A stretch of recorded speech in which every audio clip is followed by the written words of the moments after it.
ബംഗ്ലാദേശിൽ വീണ്ടും ഹിന്ദു വംശഹത്യ. ബംഗ്ലാദേശിലെ ഫെനി ജില്ലയിലാണ് 27 വയസ്സുകാരനായ ഓട്ടോ ഡ്രൈവർ സമീർ ദാസിനെ ഒരു കൂട്ടം ഇസ്ലാമിക ഭീകരവാദികൾ കൊലപ്പെടുത്തിയതായുള്ള വിവരങ്ങൾ പുറത്തുവരുന്നത്. കഴിഞ്ഞ 24 ദിവസത്തിനിടയിൽ 9ാമത്തെ ഹിന്ദു യുവാവിന് നേരെയുള്ള കൂട്ടക്കുരുതിയാണ് ബംഗ്ലാദേശിൽ നടക്കുന്നത്. ജഗ്നൂർ ഗ്രാമത്തിലെ ഒരു വയലിലാണ് സമീർ ദാസിന്റെ മൃതശരീരം കണ്ടെത്തിയിരിക്കുന്നത്. മൃതശരീരത്തിൽ നിരവധി കുത്തുകളേറ്റ പാടുകളുണ്ട് എന്നുള്ള വിവരങ്ങൾ പുറത്തു വരികയാണ്. കഴിഞ്ഞ ദിവസം വൈകുന്നേരം മുതലാണ് സമീർ ദാസിനെയും ഓട്ടോറിക്ഷയും കാണാതായത്. വീട്ടുകാർ നൽകിയ പരാതിയുടെ അടിസ്ഥാനത്തിൽ സുഹൃത്തുക്കളും ബന്ധുക്കളും സമീപ പ്രദേശങ്ങളിൽ തിരച്ചിൽ നടത്തുകയായിരുന്നു.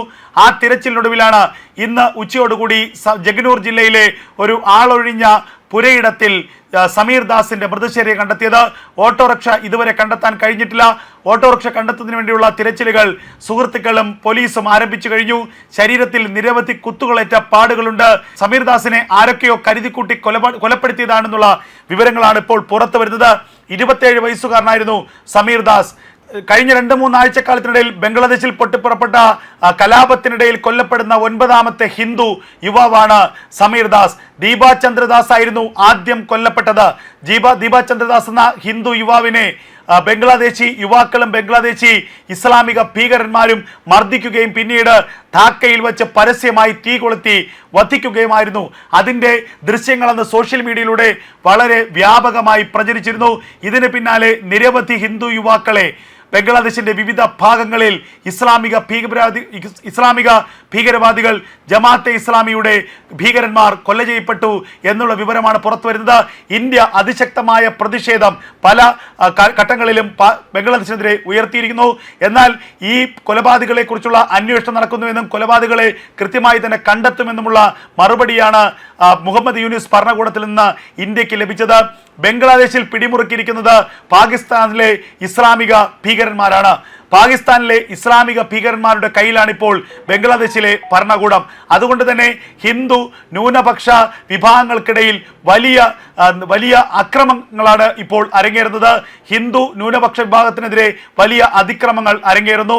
ക്രിസ്ത്യൻ ന്യൂനപക്ഷ വിഭാഗങ്ങൾക്കെതിരെ കനത്ത അക്രമം അരങ്ങേറുന്നു.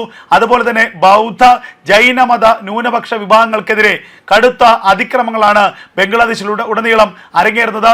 ഇതിനിടയിൽ കഴിഞ്ഞ 24 ദിവസത്തിനിടയിൽ 300-ലധികം ഹിന്ദു ക്ഷേത്രങ്ങളാണ് ബംഗ്ലാദേശിന്റെ പല ഭാഗങ്ങളായി ആക്രമിക്കപ്പെട്ടത്.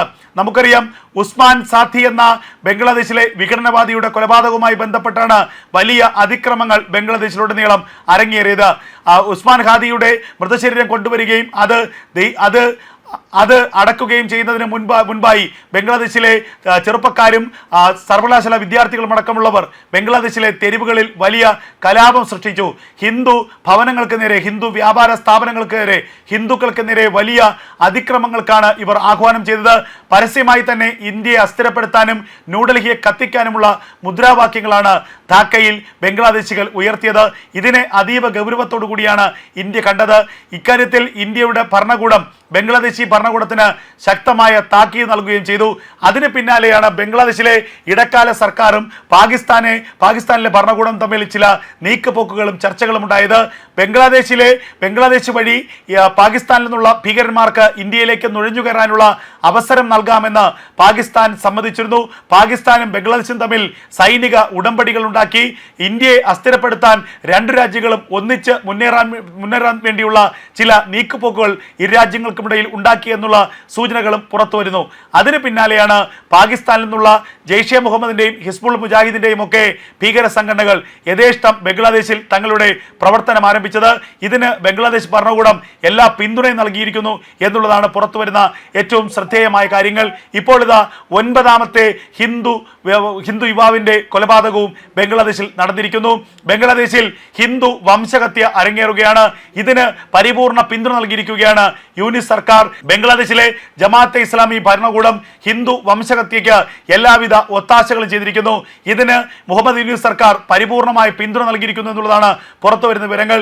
ബംഗ്ലാദേശിലെ ഹിന്ദു വംശഹത്യ ഇനിയും കൈയും കെട്ടി നോക്കിയിരിക്കാനാവില്ല എന്ന് ഇന്ത്യ അതിശക്തമായി തന്നെ തന്നെ മുന്നറിയിപ്പ് നൽകിയിരിക്കുന്നു. ഏത് വിധേനയും ഹിന്ദു വംശഹത്യ അവസാനിപ്പിക്കണം. എന്തു ചെയ്യാനാകുമെന്നാണ് ബംഗ്ലാദേശിലെ ഹിന്ദുക്കൾ ഇപ്പോൾ അലമുറയിട്ട് ചോദിക്കുന്നത്.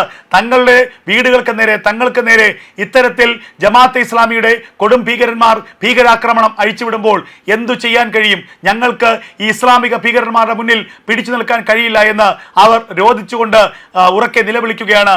മറ്റൊരു പോംവഴിയും അവർക്ക് മുന്നിലില്ല. ഇന്ത്യയാണ് ഇടപെടേണ്ടത്. ഇന്ത്യ ആകട്ടെ അതിശക്തമായൊരു ഇടപെടൽ നടത്തുന്നില്ല എന്നുള്ള പരാതിയും അവർക്കുണ്ട്. എന്തായാലും നരേന്ദ്രമോദി സർക്കാർ അടിയന്തരമായി ഇക്കാര്യത്തിൽ ഇടപെടണമെന്ന് തന്നെയാണ് ബംഗ്ലാദേശിലെ ഹിന്ദു വിഭാഗക്കാർ ആവശ്യപ്പെടുന്നത്. മുഹമ്മദ് യൂനൂസ് സർക്കാരിന് ഇന്ത്യ അതിശക്തമായ താക്കീത് നൽകണം. അതിർത്തി കടന്നുള്ള ഭീകരവാദത്തിനെ ഇന്ത്യ എതിർക്കണം. ഇനിയും ഹിന്ദു വംശഹത്യ തുടർന്നു കൊണ്ടുപോവുകയാണെങ്കിൽ ബംഗ്ലാദേശിനെതിരെ അതിശക്തമായ നടപടികൾക്ക് ഇന്ത്യ മുന്നിട്ടിറങ്ങണമെന്നാണ് ബംഗ്ലാദേശിലെ ഹിന്ദു ന്യൂനപക്ഷ വിഭാഗങ്ങൾ ഇന്ത്യയോട് ആവശ്യപ്പെടുന്നത്.